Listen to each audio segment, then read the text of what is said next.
Congratulations on the purchase of your new Quadra pellet burning stove. Due to our advanced engineering and superior quality, you can expect many enjoyable years of safe, reliable, and environmentally responsible operation from your stove. This tape is provided as a service by the makers of Quadra stoves to serve as an introduction and reference guide to the operation and maintenance of your new stove. Please take the time to read the owner's manual and instructions that came with your stove, and always remember to follow the important safety notes on its cover. We care about clean air, and we also care about you. That is why we've made every effort to make your new Quadra the best pellet stove in the world. Before your first fire. First, make sure your stove has been properly installed and that all safety requirements have been met. Pay particular attention to the fire protection, venting, and thermostat installation instructions. Now, open the front door of the stove and remove all of the accessories that were placed there for shipment.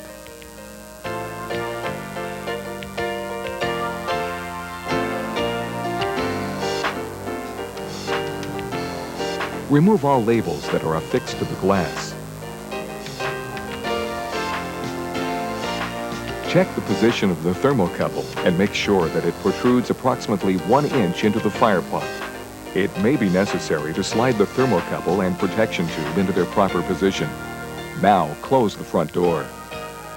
Next, remove the front pedestal access door with the door key supplied. Cut the rubber band from the fire pot and make certain that the fire pot is centered in the support basket.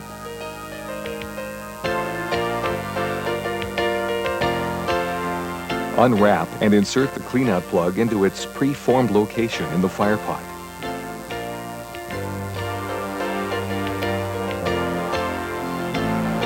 Now reinstall the front pedestal access door and lock it into place with the door key. You are now ready to load fuel, but first see that all the accessories have been removed from the hopper. Now fill the hopper with pellets. Remember that a working thermostat is required for proper operation of this stove. At this time, set the thermostat to its lowest setting. Starting your first fire. Now plug the stove in. The combustion blowers will come on.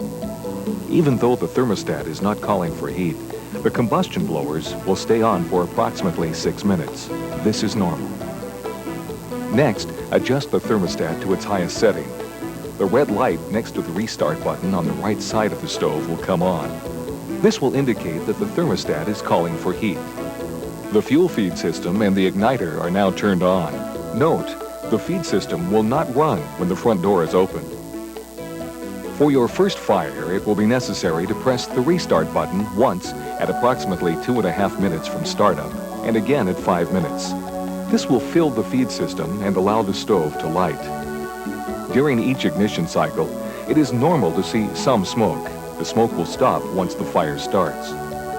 The stove will now continue to run as long as the thermostat is calling for heat. Once the stove has ignited, let the stove burn for approximately 10 minutes. Then set the thermostat to the desired room temperature. General operating information. Understand that the stove is like most modern furnaces in that it has only one burn rate, full on. When the thermostat calls for heat, your stove will automatically light and deliver heat in the most efficient and economical way. Once all of the startup procedures have been completed, you simply set the thermostat to a comfortable setting and enjoy the stove. But remember, you will have to add pellets. The thermostat location will have some effect on the stove's operation. When the thermostat is located close to the stove, it may require a slightly higher temperature setting to keep the rest of the house comfortable. If the thermostat location is upstairs or the stove is downstairs, you will notice slightly higher temperatures near the stove. After your stove has been burning for approximately 10 minutes, the convection blower will automatically turn on. This blower transfers heat from your stove into the room and will continue to run after the thermostat has stopped calling for heat until all of the heat has been extracted from the stove.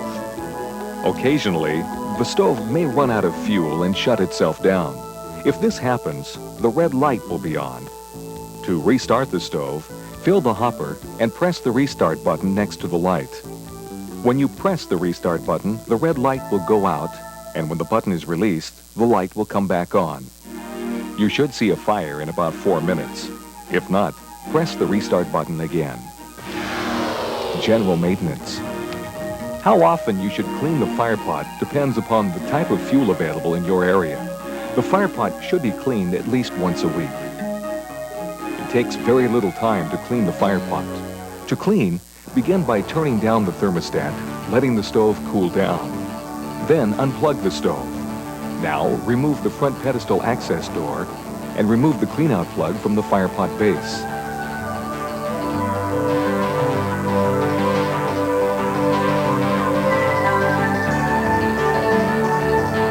Now, open the main firebox door.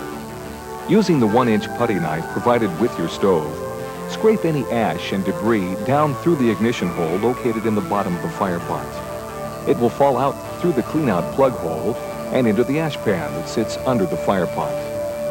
Warning, the igniter is very brittle. Do not clean the fire pot from underneath as you might break the igniter. Fuel with a high dirt or mineral content will cause clinkers to form in the bottom of the fire pot. Clinkers are formed when dirt or any other non-combustible material is heated to over 2,000 degrees Fahrenheit. Some white ceramic may stick to the clinkers when they are removed. This is normal and will not affect the operation of the fire pot. When the fire pot is clean and you have scraped the plug, then reinstall the cleanout plug. Now empty the lower ash pan into a metal container. For your safety, always assume that the ashes contain live coals, so store the container on a non-combustible surface away from any combustible materials.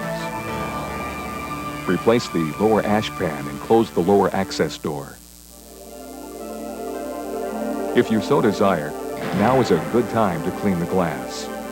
To clean the glass, simply wipe it clean with a damp paper towel or use any non-abrasive glass cleaner. Then, use a dry rag or towel to wipe off any streaks that might remain. Please note that the glass in your pellet stove is high-temperature, heat-resistant ceramic glass. Do not replace it with any other material. Now, close the front door. Plug the stove in and set the thermostat to the desired setting. About once a month, you should clean the firebox ash pans. Unplug a cold stove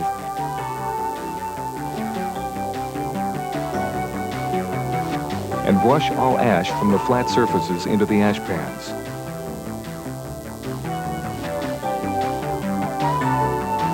Lift out the ash pans and properly dispose of the ashes as shown earlier.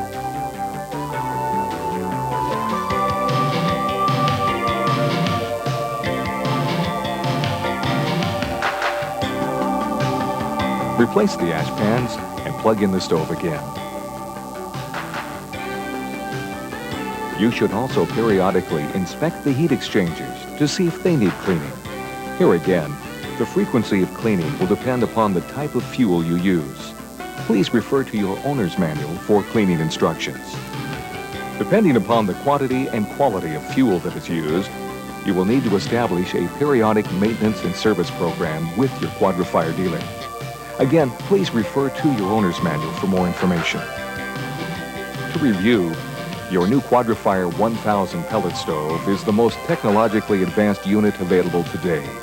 To operate it, just plug it in, add fuel, and set the thermostat. Clean it once a week, and follow our simple service recommendations. That's all there is to it. One last reminder, we care about clean air and being environmentally responsible, and we believe you do too.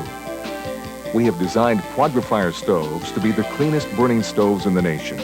So please, use only approved fuels in your stove. Our atmosphere and your stove will be the better for it. Thank you for your time, and enjoy your new Quadra Fire pellet stove. Quadra Fire, revolutionary self-lighting pellet stoves.